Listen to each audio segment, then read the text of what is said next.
Did you know that you can take advantage of the seasons and the holidays to create your Pinterest strategy and blow up your website traffic? Well, we're going to talk about this today.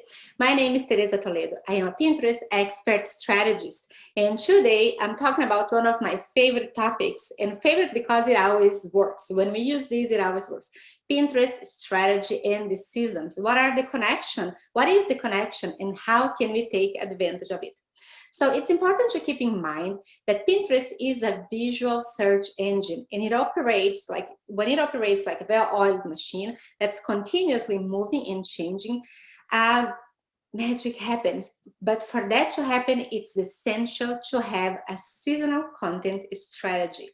Now, the cool thing is that I want you to stay until the end, and I am dropping a link of my newest release, Yearly Planner.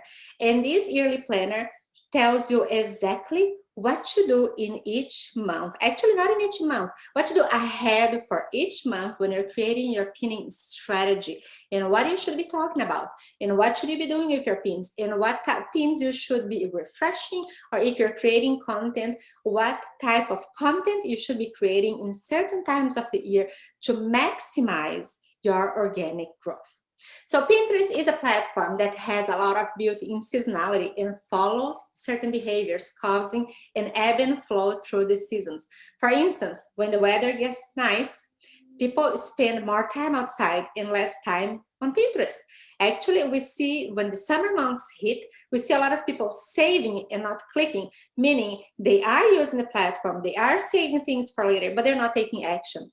The action starts happening once the weather starts getting cooler. They get inside and start doing the things that they were saving over the summer.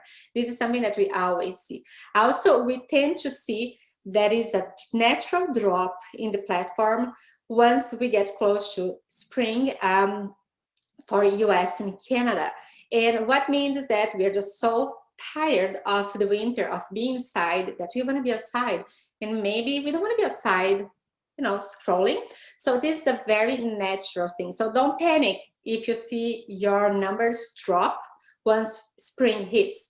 Think about, okay, now it's time to tweak my strategy, to plan ahead. So when the weather gets cooler a little bit and everybody is inside again and spending more time on Pinterest, I am ready for it. My account is ready to explode.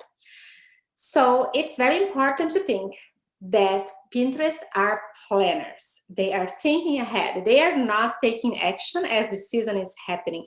Meaning, if it's spring, they're not actively searching for spring content. They're already searching for summer and maybe already searching for fall. When it's fall or winter, they may not be searching for fall and winter. They are already searching for the upcoming season. Think about us, how often we are thinking, we kids barely get out of school and we're thinking about back to school. Or we are still the summer, we're in the middle of the summer and we are already dreaming about everything pumpkin. So this is pretty much how it goes. And pinners are planners. So when should you put out seasonal content? This is very important. You don't want to put the content while it's happening. You want to put the content out ahead. And that's because Pinterest takes time to circulate the content. Meaning, if you pin your pin about Valentine's Day on Valentine's Day, for example, people will not see it. People most likely won't see it because Pinterest won't have time to index that content and to share to the right people so it gets engagement and the algorithm understands what it is about and more people see it. Now, instead, you want to pin ahead.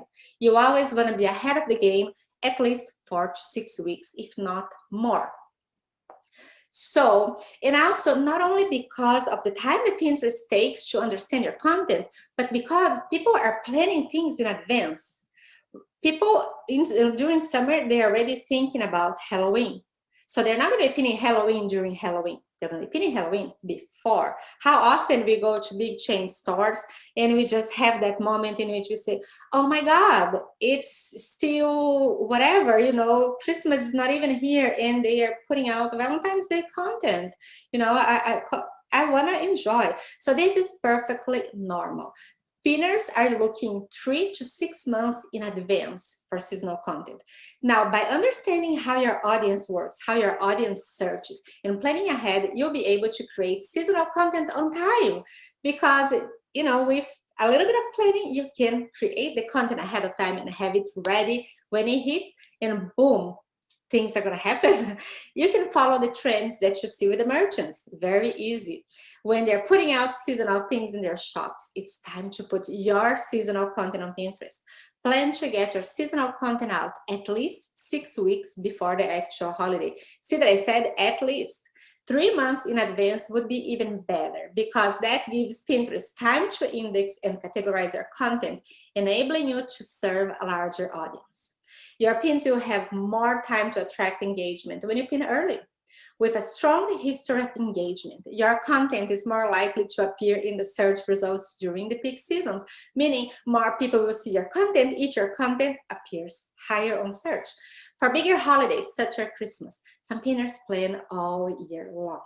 You should be creating and posting content according to the trends of your audience. Some seasonal pins will still have traction in the off season. Haven't you heard about Christmas in July? Yeah, crazy, right? So now what if your niche isn't seasonal? What if your business isn't exactly seasonal or connected to the seasons? What can you do? Well, if you don't have a seasonal content, or if you think your products or services don't apply to the season, think about what your audience is feeling during the different seasons of the year and what is trending on Pinterest during those seasons. With different seasons come different emotions. It is important to think about the emotions of your audience while creating content. Think about how the seasonal trends could apply to your product or service and incorporate that in your content. Serving your audience by using the seasonality components will attract pinners and will allow your content to surface on Pinterest. Your content doesn't have to be exclusively seasonal to capitalize on Pinterest's seasonal nature. Creating seasonal pins could be as simple as dressing up your current pins with seasonal images or text. Let's say if you are talking about, for example, wellness, mindfulness, you can definitely talk about how to maintain your mindfulness routine during summer. I mean, yes, we always want to be mindful. We always want to think about our self-care. But talking about your self-care during certain seasons can work. I mean, yes, we all need self-care and the same self-care throughout the year. But we can think about how the self-care can be a little bit different for summer and for winter or fall or spring. Your content doesn't have to be exclusively seasonal, but you can bring a little bit of it. If you aren't sure about how to dress up your pins, take a look at what others in the same industry are doing. Do a little research, see what your competitors are doing, see what's successful and trending in your niche, see what's showing up in your search. It's very important. And while you're doing that, take a look at the keywords. See what keywords they're using as well. Seasonal intentionality. Anything you can do to get your content in front of your audience should be done. If you're a blogger, put seasonality into your blogs. Please dress up your pins with intentionality so Pinterest can share your content with your audience on time. Seasonality on Pinterest does require a little planning ahead. Do not wait until the last minute to get your seasonal content out. Look at what's trending. Always thinking ahead and planning is essential on Pinterest. There is no point in creating seasonal content if you're getting it out too late. If you get your content out too late, it's not going to work for this upcoming season, but it may work for the following year. I'm not saying if you just now pin something that relates to the season or the holidays that we're dealing with right now, it's not a waste. That will show up most likely on the next time that season comes.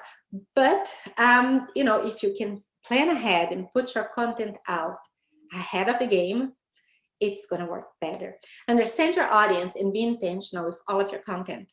That means if you strategize and you plan more, you can pin less, but pin better. You should plan what to pin for each month, holiday and different activity that will put your content in front of your audience. You cannot overplan. Now, you can get started with the free yearly planner that I just created just right out of the oven. And it will give you information you need to become more organized in your seasonal strategies. Inside the planner, you're going to find what to pin, when to pin, content planning ideas, how to take action, and helpful resources. And for example, in February, you could be pinning spring outfits already, spring cleaning, spring break. Actually, you could even be pinning that in January. You're going to be pinning also gardening and St. Patrick's Day. Everything spring will be on the pinners' radar in the first and second months of the year. Your content planning would also include Easter, spring wedding, prom, and end of school year. In June, you could already be pinning for Christmas, summer hairstyles, summer outfits, and picnic ideas.